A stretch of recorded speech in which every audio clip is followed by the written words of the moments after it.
वज़ीर-ए-आज़म नरेंद्र मोदी ने मन की बात प्रोग्राम में कोविड-19 की सूरत हाल पर किया तबादला ख्याल। वज़ीर-ए-आज़म ने कहा कि कोरोना से लड़ाई है जिंदगी और मौत के दरमियान जंग।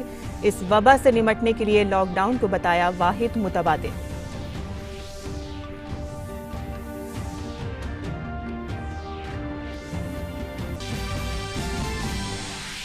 वज़ीर-ए-आज़म ने कोरोना के खिलाफ जारी जंग में जांबाजों का किरदार अदा कर रही नर्सों और पैरामेडिकल स्टाफ से तरगीब लेने की कही बात।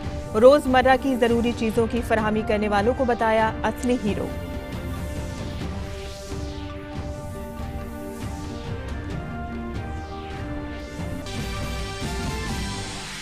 वज़ीर-ए-आज़म की सोशल डिस्टेंसिंग बरकरार रखने और लॉकडाउन के दौरान इंसानी व जज्बाती रिश्तों को मजबूत करने की अपील। मुश्किल घड़ी में गरीबों के तई हसास होने और उनकी मदद करने पर भी दिया जोर।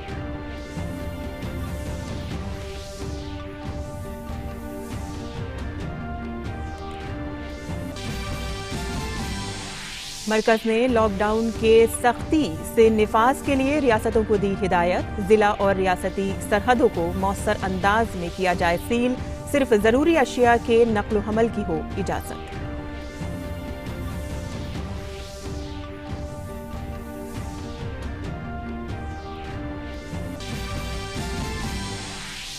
सदर जमहूरिया रामनाथ कोविंद ने पीएम केयर्स फंड में ताउन करने में की क़यादत। कानून साजों, फिल्म व खेल की हस्तियों, सनतकारों और कारोबारियों ने वज़ीर-ए-आज़म की अपील के बाद कोविड-19 से लड़ने के लिए बढ़ाए मदद के हाथ।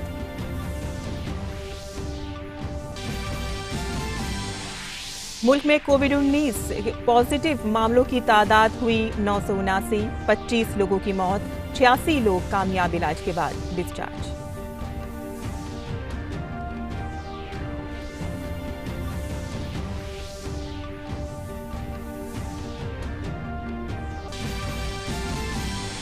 और इटली में कोविड-19 से मरने वालों की तादाद 10,000 से तजावुज। स्पेन ने सख्त इक़दाम का किया ऐलान। अमेरिकी सदर न्यूयॉर्क को क्वारंटाइन करने से हटे पीछे।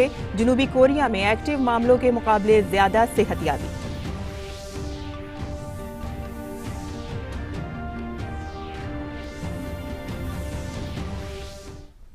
आदाब नाज़रीन, खबरनामे में आपका इस्तकबाल है। मैं हूं साइमा खान। अब खबरें तफसील से और बुलेटिन की शुरुआत करते हैं मन की बात से।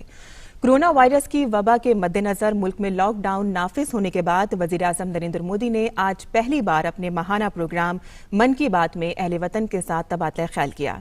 इस बार के प्रोग्राम में वज़ीर-ए-आज़म ने कोविड-19 के सबब लॉकडाउन के दरमियान एहतियात बरतने की अपील की है। आइए सुनते हैं। वज़ीर-ए-आज़म नरेंद्र मोदी ने अपने माहाना प्रोग्राम मन की बात में इस बार कोरोना वायरस वबा और उससे पैदा हुए बहरान पर बात की। वज़ीर-ए-आज़म ने इस दौरान लोगों से अमन बरकरार रखने और लॉकडाउन के दौरान एहतियात बरतने की अपील की।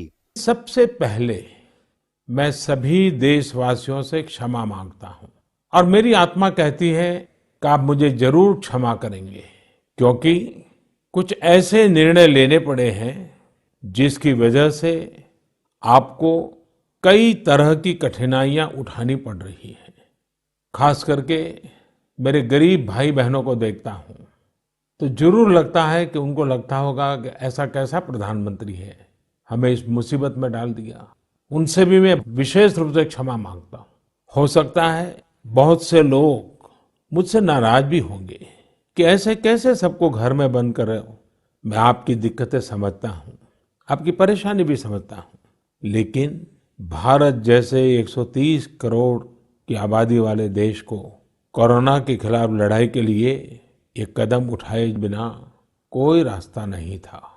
कोरोना के खिलाफ लड़ाई जीवन और मृत्यु के बीच की लड़ाई है और इस लड़ाई में हमें जीतना है, और इसीलिए ये कठोर कदम उठाने बहुत आवश्यक थे।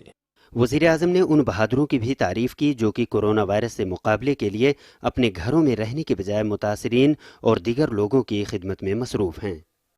साथियों, इस लड़ाई के अनेकों योद्धा ऐसे हैं जो घरों में नहीं, घरों के बाहर रहकर कोरोना वायरस का मुकाबला कर रहे हैं।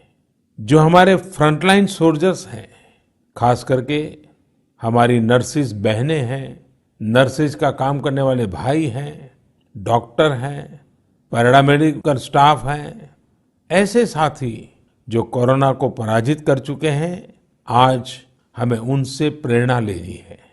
बीते दिनों में मैंने ऐसे कुछ लोगों से फोन पर बात की है। उनका उत्साह भी बढ़ाया है और उनसे बातें करके मेरा भी उत्साह बढ़ा है। मैंने उनसे बहुत कुछ सीखा है। वजीर आजम ने साथ ही कोरोना वायरस के खिलाफ जारी इस लड़ाई में हकीकी जमा मर्दों का जिक्र करते हुए कहा कि बुहरान की इस घड़ी में ये लोग सबसे आगे खड़े हैं। मेरे प्यारे देशवासियों, कोरोना वायरस के खिलाफ इस जंग में हमारे आसपास ऐसे अनेक लोग हैं जो समाज के रियल हीरो हैं और इस परिस्थिति में भी सबसे आगे खड़े हैं। मुझे नरेंद्र मोदी ऐप पर, नमो ऐप पर बेंगलुरु के निरंजन सुधाकर हेबाले जी ने लिखा है कि ऐसे लोग डेली लाइफ हीरोज हैं। ये बात सही भी है। ये वो लोग हैं जिनकी वजह से हमारी रोजमर्रा की जिंदगी आसानी से चलती रहती है। आप कल्पना करिए कि एक दिन आपके घरों में नल में आने वाला पानी बंद हो जाए या फिर आपके घर की बिजली अचानक कट जाए, तब ये डेली लाइफ हीरोज ही होते हैं जो हमारी दिक्कतों को दूर करते हैं। जरा आप अपने पड़ोस में मौजूद छोटी परचून की दुकान के बारे में सोचिए। आज के इस कठिन समय में वो दुकानदार भी जोखिम उठा रहा है। आखिर किस लिए? इसलिए ना कि आपको जरूरत का सामान मिलने में कोई परेशानी ना हो। ठीक इसी प्रकार उन ड्राइवर्स, उन वर्कर्स के बारे में सोचिए जो बिना रुके अपने काम में डटे हैं ताकि देश भर में आवश्यक वस्तुओं की सप्लाई चेन में कोई रुकावट ना आए। आपने देखा होगा बैंकिंग सेवाओं को सरकार ने चालू रखा है और बैंकिंग सेक्टर के हमारे लोग पूरे लगन से, पूरे मन से इस लड़ाई का नेतृत्व करते हुए बैंकों को संभालते हैं, आपकी सेवा में मौजूद है।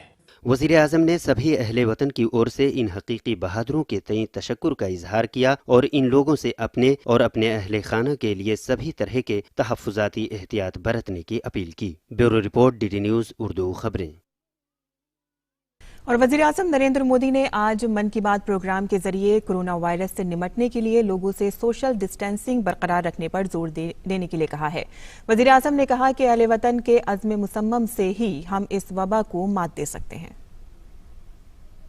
अपने माहाना प्रोग्राम मन की बात में कोरोना वायरस पर बोलते हुए वज़ीर आज़म नरेंद्र मोदी ने कहा कि मौजूदा सूरत हाल में सोशल डिस्टेंसिंग बनाए रखना जरूरी है। उन्होंने साथ ही इस मुश्किल वक्त में जज्बाती और इंसानी रिश्तों की मजबूती पर भी जोर दिया। कोरोना वायरस से लड़ने का सबसे कारगर तरीका सोशल डिस्टेंसिंग है, लेकिन हमें ये समझना होगा कि सोशल डिस्टेंसिंग का मतलब सोशल इंटरेक्शन को खत्म करना नहीं है। वास्तव में यह समय अपने सभी पुराने सामाजिक रिश्तों में नई जान फूंकने का है, उन रिश्तों को तरोताजा करने का है। एक प्रकार से ये समय हमें यह भी बताता है कि सोशल डिस्टेंसिंग बढ़ाओ और इमोशनल डिस्टेंस घटाओ। मैं फिर कहता हूं, सोशल डिस्टेंसिंग बढ़ाओ और इमोशनल डिस्टेंस घटाओ। वज़ीर आज़म ने प्रोग्राम में नवरात्रि पर बात की और साथ ही अपनी फिटनेस से मुतालिक कुछ वीडियो सोशल मीडिया में शेयर करने की बात भी कही। जहां तक नवरात्रि के उपवास की बात है, ये मेरी और शक्ति के भक्ति के बीच का विषय है। जहां तक फिटनेस की बात है, मुझे लगता है कि बात लंबी हो जाएगी, तो मैं ऐसा करता हूं कि मैं सोशल मीडिया में मैं क्या करता हूं उसके विषय में कुछ वीडियोज अपलोड करूंगा। नरेंद्र मोदी ऐप पर आप जरूर उस वीडियो को देखेंगे कि जो मैं करता हूं, संभवतः उसमें से कुछ बातें आपके काम आ जाए। वज़ीर आज़म ने कोरोना के खिलाफ जारी लड़ाई को चैलेंजों से पूर्ण करार देते हुए कहा कि इससे निपटने के लिए मुल्क के हर शहरी को एहतियात और अहद बस्तगी का मुजाहरा करना होगा, जिससे भारत इस वबा को मात दे पाएगा। साथियों, कोरोना के खिलाफ ये युद्ध अभूतपूर्व भी है और चुनौतीपूर्ण भी। इसलिए इस दौरान लिए जा रहे फैसले भी ऐसे हैं जो दुनिया के इतिहास में कभी देखने और सुनने को नहीं मिले। कोरोना को रोकने के लिए जो तमाम कदम भारतवासियों ने उठाए हैं, जो प्रयास अभी हम कर रहे हैं, वही भारत को कोरोना महामारी पर जीत दिलाएंगे। एक एक भारतीय का संयम और संकल्प ही हमें मुश्किल स्थिति से बाहर निकालेगा। साथ साथ गरीबों के प्रति हमारी संवेदनाएं और अधिक तीव्र होनी चाहिए। हमारी मानवता का वास इस बात में है कि कहीं भर भी कोई गरीब, दुखी, भूखा नजर आता है तो इस संकट की घड़ी में हम पहले उसका पेट भरेंगे, उसका जरूरत की चिंता करेंगे और ये हिंदुस्तान कर सकता है। ये हमारे संस्कार है, ये हमारी संस्कृति है। कोरोना वायरस के खतरे से निपटने के लिए वज़ीर-ए-आज़म ने सभी शहरियों से घर में रहने और अहले खाना के साथ महफूज रहने की अपील की है। Bureau report, DD news Urdu खबरें। वहीं पीएम केयर्स फंड में ताउन के लिए वज़ीर-ए-आज़म की अपील पर मुल्क मुत्तहद हो गया है। कोविड-19 वबा से पैदाशुदा सूरत हाल के पेश नज़र और किसी भी तरह की इमरजेंसी या बहरान से निपटने के मकसद से एक खुसूसी कौमी फंड इमरजेंसी हालात में PM citizen assistance and relief in emergency situation fund के नाम से एक अवामी चैरिटेबल ट्रस्ट बनाया गया है। वज़ीर-ए-आज़म इस ट्रस्ट के सदर हैं और इसके अरकान में वज़ीर दिफा, वज़ीर दाखिला और वज़ीर खजाना शामिल हैं। इस फंड में छोटी रकम अतिया की शक्ल में दी जा सकती है। जिन लोगों या तंजीमों को इस फंड में अतिया करना है उन्हें pmindia.gov.in पर जाना होगा और वो दी गई तफसीलात का इस्तेमाल करके पीएम केयर्स फंड में अपने पैसे अतिया कर सकते हैं। इस फंड में दी जाने वाली रकम पर दफा 80G के तहत इनकम टैक्स से छूट दी जाएगी। और सदर जमहूरिया रामनाथ कोविंद ने कोरोना से उभरने की मुल्क की कोशिशों में ताउन करने के लिए पीएम केयर्स फंड में अपनी 1 माह की तनख्वाह देने का अहद किया है। उन्होंने सभी मुल्क के शहरियों से अपील की है कि पीएम केयर्स फंड में बढ़ चढ़ कर ताउन करने के लिए आगे आएं। उनकी तासी करते हुए राष्ट्रपति भवन के अफसरान और मुलाजमीन भी पीएम केयर्स फंड में रजाकाराना ताउन कर रहे हैं।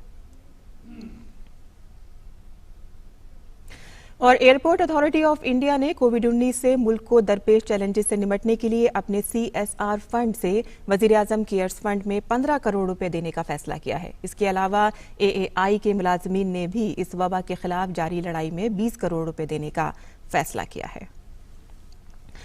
और कोरोना वायरस के मद्देनजर पूरा मुल्क लॉकडाउन है, लेकिन इंतजामिया लोगों तक जरूरी अशिया की फरहमी के लिए इंतजामिया ने कमर कस रखी है। इंतजामिया ने अशियाए खुर्दनोश की फरहमी के साथ फल और सब्जियों की फरहमी के खुसूसी इंतजाम किए हैं। जहां पर कहा जा रहा है कि जो दूध है और दूध से जो रिलेटेड मिल्क प्रोडक्ट्स हैं उन सब की पूरी तरीके से आपूर्ति है। आप देख सकते हैं यहाँ पर जो लोग मौजूद हैं सोशल डिस्टेंसिंग का प्रयोग कर रहे हैं और दूर खड़े होकर अपने बारी का वेट कर रहे हैं। तो यहाँ पर जो मिल्क प्रोडक्ट्स हैं और मिल्क है उसकी पूरी आपूर्ति हो रही है। उसके साथ ही ये जो स्टॉक है उसको रेगुलरली रिन्यू किया जा रहा है, स्टॉक अप किया जा रहा है। सारा सामान मिल्क हो, बटर मिल्क हो या और भी सारे प्रोडक्ट्स हो, सब कुछ यहाँ पर स्टॉक किया जा रहा है। और स्टॉक इसलिए भी किया जा रहा है क्योंकि जो लोग हैं वो अब एक टाइम ही निकलकर अपना दिन भर का स्टॉक लेकर जा रहे हैं। और क्योंकि और यहाँ पर खास करके रिक्वेस्ट किया गया है लोगों से कि दूरी बनाकर रखें और डिजिटल पेमेंट को भी बढ़ावा देने के लिए कहा गया है लोगों से।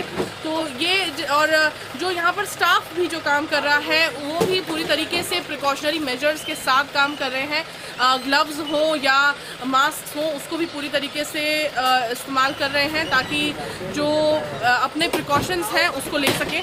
उसके साथ ही अगर बेकरी प्रोडक्ट्स की बात करें तो बेकरी प्रोडक्ट्स की भी पूरी तरीके से यहाँ पर आपूर्ति हो रही है। ब्रेड हो, बन्स हो या और भी बेकरी प्रोडक्ट्स हो वो सब पूरी तरीके से पूरी मात्रा में यहाँ स्टॉक आ रहा है और लोग इसे खरीद भी रहे हैं। सर आप यहाँ पर खरीदने आते हैं, क्या कह रहे हैं, कोई तरह की दिक्कत हो रही है? नहीं, there is no problem at all. Not at all, बिल्कुल भी नहीं है। बहुत सिस्टमेटिक चल रहा है यहाँ। बंगाली मार्केट में कहीं कोई प्रॉब्लम नहीं, कोई आपदाफी कोई नहीं कर रहा, मतलब कि ओवर क्राउडेड नहीं है।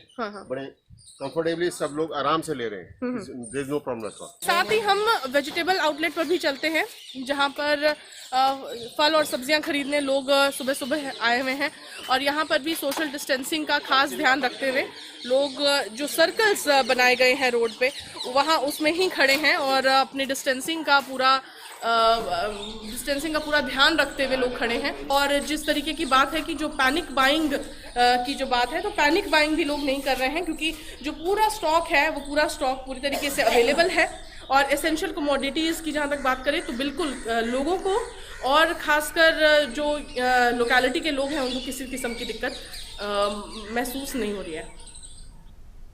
और वहीं मुल्क भर में जारी लॉकडाउन का आज 5वां दिन है। चंडीगढ़ से हमारी नुमाइंदा आकांक्षा ने लिया वहां की सूरत हाल का जायजा। चंडीगढ़ में कर्फ्यू का आज 5वां दिन है। लोगों को उनकी सहूलियत के लिए उनकी डोर स्टेप पे ही सब्जियां मिले, फल मिले, इसलिए ये सीटीयू की बसेस जो हैं ये मंडी में खड़ी हुई हैं इस वक्त ग्रेन मार्केट में, ताकि सब लोगों को उनके घर पर ही डोर टू डोर सर्विस की जाए। कल से 10 से 6 बजे तक का रिलैक्सेशन भी दिया गया है, जहां घर का एक व्यक्ति पैदल आसपास की किसी भी किराने की दुकान पर जाकर राशन खरीद सकता है। और ये बसें जो हैं ये पूरे चंडीगढ़ में घूमती हैं, ये प्रॉपर्ली सैनिटाइज्ड हैं, इनका फिक्स्ड रेट होता है सब्जियों और फलों का, और जन जन तक आपूर्ति हो पाए और किसी को कोई तकलीफ ना हो, इसलिए चंडीगढ़ एडमिनिस्ट्रेशन ने ये शुरू से ही जब से कर्फ्यू लगा है इन बसों का प्रावधान किया है। और अब जो है आप चंडीगढ़ एडमिनिस्ट्रेशन ने, क्योंकि कर्फ्यू में भी ढील देनी पड़ती है और सब तक सब सहूलियत मुहैया हो, इसलिए जो है उनके लिए प्रॉपर अरेंजमेंट्स किए गए हैं, प्रॉपर सोशल डिस्टेंसिंग मेंटेन की जाती है, दूर दूर खड़ा किया जाता है या फिर पर्ची दे दी जाती है और सामान दे दिया जाता है। इन सब के चलते चंडीगढ़ में अभी तक भी किसी भी चीज़ की कमी नहीं हुई है, ना तो दवाइयों की कमी है और ना ही फल सब्जियों की कमी है, ना राशन की कमी आ पा रही है और जन जन तक ये सामान पहुंच पा रहा है। आप देख सकते हैं ये पूरी बस जो है ये भरी हुई है सब्जियों से। आप कहाँ पूरे चंडीगढ़ में घूमते हैं ये बसों को? सेक्टर वाइज भेजते हैं, ठीक है। और कितने लोगों को एक दिन में आप 100, 200, 300 कितने लोगों तक तो एक बस जो है 300 तक है?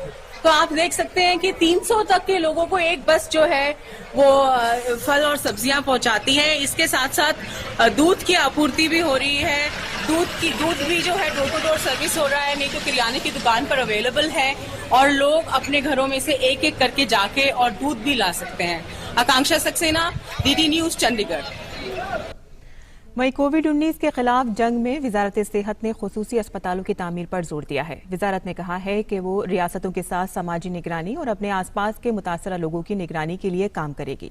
वजारत सेहत में ज्वाइंट सेक्रेटरी लव अग्रवाल ने कहा है कि कोविड-19 के लिए हर रियासत में अस्पताल तैयार करने पर भी तवज्जो दी जा रही है और खास तौर पर इस बात पर जोर दिया गया है कि कोविड-19 के लिए अस्पताल और ब्लॉक्स तैयार किए जाएं। उन्होंने कहा कि अलहदा और इंतहाई निगहदाश्त के यूनिट के साथ साथ दीगर जरूरी साजो सामान की फराहमी को बढ़ाने के इंतजाम किए जा रहे हैं। वहीं अब तक मुल्क भर में कोरोना वायरस के 867 एक्टिव मामले हैं। इलाज के बाद 86 अफराद ठीक हो गए हैं और अब तक 25 अफराद की जान जा चुकी है। हवाई अड्डे पर 15,24,266 अफराद की स्क्रीनिंग की जा चुकी है। और आइए अब एक नजर डालते हैं दुनिया भर में कोरोना वायरस से निपटने के लिए किए जाने वाले इक़दामात पर। अमेरिका में कोरोना वायरस के सबब मरने वालों की तादाद 2000 से तजावुज कर गई, जबकि मुतासर अफराद की तादाद 1,21,000 हो गई। अमेरिकी सदर डोनाल्ड ट्रंप ने कहा कि न्यूयॉर्क नहीं होगा क्वारंटाइन। ट्रंप ने कहा कि वो कोविड-19 के अहम मरकज न्यूयॉर्क, न्यू जर्सी और कनेक्टिकट को कुछ वक्त के लिए क्वारंटाइन करने पर गौर कर रहे थे। इटली में कोविड-19 के सबब आज 889 मरीजों की मौत हुई। इस तरह इन्फेक्शन से मरने वालों की तादाद 10,023 हो गई। स्पेन में कोरोना से निपटने के लिए सख्त इक़दाम किए गए हैं। स्पेन के वज़ीर आज़म ने ऐलान किया कि सभी गैर ज़रूरी मजदूरों को 2 हफ्ते के लिए घर पर रहना होगा, जो कि 30 मार्च से 9 अप्रैल तक जारी रहेगा। स्पेन में कोरोना वायरस से कल रात 832 लोगों की मौत हो गई। इस तरह मरने वालों की तादाद बढ़कर 5,690 हो गई। दूसरी जानिब मुतासरा लोगों की तादाद 64,059 से बढ़कर 72,248 हो गई। फ्रांस में कोरोना वायरस के सबब मरने वालों की तादाद 562 दर्ज की गई। वहीं अब तक मुल्क में 12,500 से ज्यादा मामलों की तस्दीक हो चुकी है। बरतानिया में कोरोना वायरस के सबब गुज़िश्ता 24 घंटे में 260 अफराद की मौत हो गई, जिससे मरने वालों की तादाद बढ़कर 1,000 हो गई। जनूबी कोरिया में एक्टिव मामलों से ज्यादा लोग ठीक हुए हैं। जुनूबी कोरिया के एम्ब्रास की रोकथाम से मुताल्लिक मरकज ने बताया कि शनिचर तक 4,811 लोगों को अस्पतालों से छुट्टी दे दी गई। ज्यादातर 71 नए मामले इस वबा से सबसे ज्यादा मुतासिर दाएगू शहर से सामने आए। और नाज़रीन, यहाँ खबरनामे में वक्त है एक मुख्तसर से वक्फे का, हम जल्द हाजिर होते हैं।